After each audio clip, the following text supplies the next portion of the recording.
Hello, welcome to the Phoenix File. I'm Dolores Trafiano. One of the most controversial issues being discussed in Arizona and across the country, besides Monica and Bill, is bilingual education. The $361 million program, originally designed to help Hispanics maintain their culture and heritage, does not seem to be making the grade. Today we're going to talk about this issue. We'll find out why an initiative is underway to say adios to bilingual education. But first, with some background, is Ruben Navarrette. He's a columnist for the Arizona Republic. Ruben Navarrette Jr., thank you for being with us today. You're very welcome. Thanks for having me. Could you begin by explaining what was the original intent behind bilingual programs? Well, it's an important question. Way back when, about 1968, Congress passed the Bilingual Education Act, and it was sold to the American people, and it was sold to members of Congress as a device, an educational device that would transition students into English. It was conceived of somehow that the way to teach kids into English, transition them into English, if they didn't already speak English, was to teach them in their native language. And in various states, that took the form of 3 years program here, 4 years here, 2 and 3 years here, but always the goal was English transition. As years went by, 30 years of an unchecked bureaucracy does some interesting things to the product. And at the end of those 30 years, you now have a whole different concept at work, the idea of maintenance, the idea of maintaining a student's native language. It's not hard to see how we got here. Somewhere along the line, people started saying, well, it's wrong to put so much of an emphasis on English. It makes the kids feel bad. It stigmatizes. God, shouldn't there be some emphasis on the kid's native language? Isn't that valuable too? Sure enough, now we're at a point where the emphasis is on trying to maintain the student's native language. So a kid goes into a program that theoretically has the support of the American people based on the premise that they'll transition into English. In reality, they're being taught in Spanish or in other languages. My understanding was that there was a movement, and I mentioned the maintenance of a culture and a heritage, that there was a movement by the Latino community that this was something very good, that people have talked for so long about the fact that America is this melting pot and we lose touch with our heritage, and that was the intent, and that this was something that was desirable to the Latino community. And yet I find it ironic that then it's the Latino community that's saying, no, we want our kids to have English, just like my grandparents wanted for their children from Italy. They did support it initially, and they still do in many cases. I don't want to give the impression that all Latino parents are against bilingual ed. There's a split in the community. This is a very, very divisive issue. You find Latinos of goodwill on both sides of this issue. But you're right, you hit on something.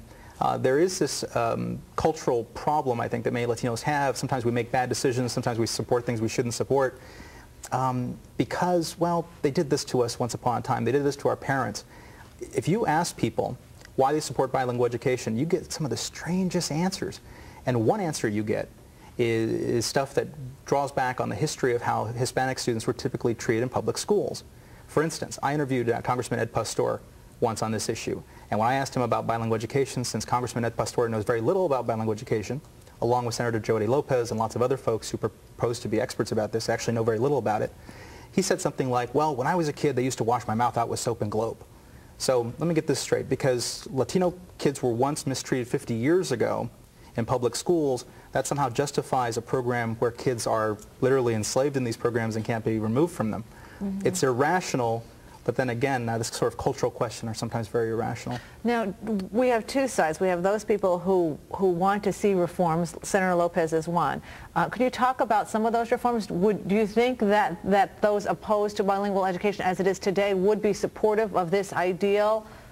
I hope so. I would think that some would. There's some folks who just want to end it outright.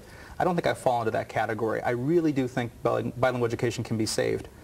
So I guess I'm not a hardcore supporter of the initiative that's proposed. But what is interesting is every single time a proposal comes forward to either limit the number of years of students in education, bilingual ed, increase the standards, increase district accountability. Let's say we propose one model statewide, make that the model. Let's say we increase teacher standards. Let's see that we increase parental control. Every time one of those things comes up, the bilingual education establishment shoots it down. So unfortunately, I think we've come to the point where it might have to be ended. I hope it doesn't go that way, but it's like everything else. Reform has to take hold, or really you leave them no option. And what is the ballot initiative? What would the ballot initiative, as proposed here, is modeled on one in California, and it would in essence do away with bilingual education. It would mandate that students be placed in English language classrooms.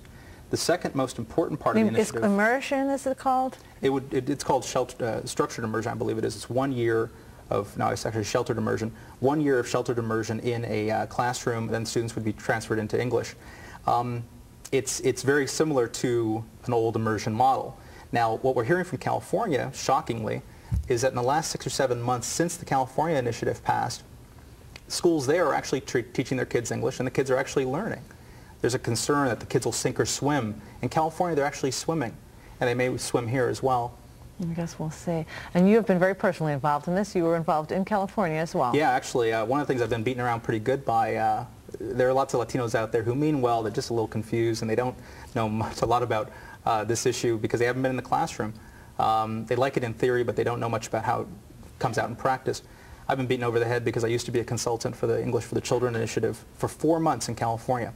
But this is important. I was also an elementary school teacher at the K through 12 level for 4 years.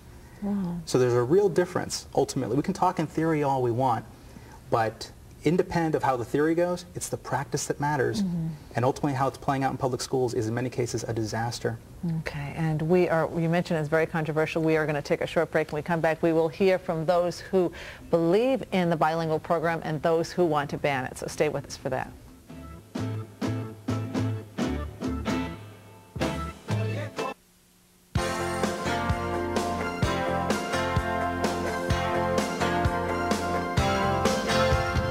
Welcome back. I'm Dolores Trafiano. Last year, California passed an initiative to ban bilingual education. The movement has come to Arizona, where signatures are being collected to put an end to bilingual education in the 2000 general election. Right now, we're going to find out why some want to ban bilingual education and others believe it is an effective program that merely needs to be modified.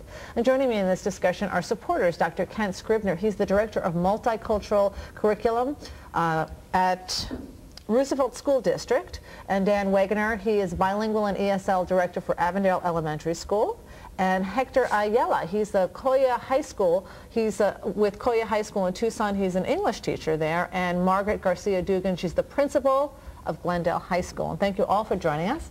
Why don't we begin by having you give the viewers an idea of where you're coming from in a general way.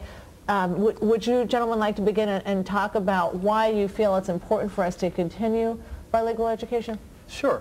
Well, before we start, I think it's important not to characterize this debate as English versus bilingual education. From my perspective, bilingual education is good for English, and if it were not good for English, I wouldn't support it. Basically, what bilingual education does is provide a dual obligation that we have, which is to teach English and provide access to the academic content. Bilingual education says let's do that simultaneously at the same time, where an English only approach, like the California model, says let's do English first and then a couple years down the road get to the academics, get to the math, the science, and the social studies, etc. It's a question between doing it simultaneously or doing it in a sequential format. Okay. And did you want to talk about why it's important that we continue this? Well, I think if we look at it from a common sense perspective, we've been hearing a lot about charter schools recently, and if I were running a French charter school, for example, and I said, you know, please send me your kids to my charter school, and I told you, however, it's a French charter school, we're just going to work on French for the first 2 or 3 years. I'll get to the math, I'll get to the science, and I'll get to the social studies later. A lot of parents wouldn't like that. I'll catch your kids up. They wouldn't go for that argument. They would say, teach my kid French, but don't deny him or her math, science, and social studies. And that's what I support, a program that teaches English and provides access to academic development.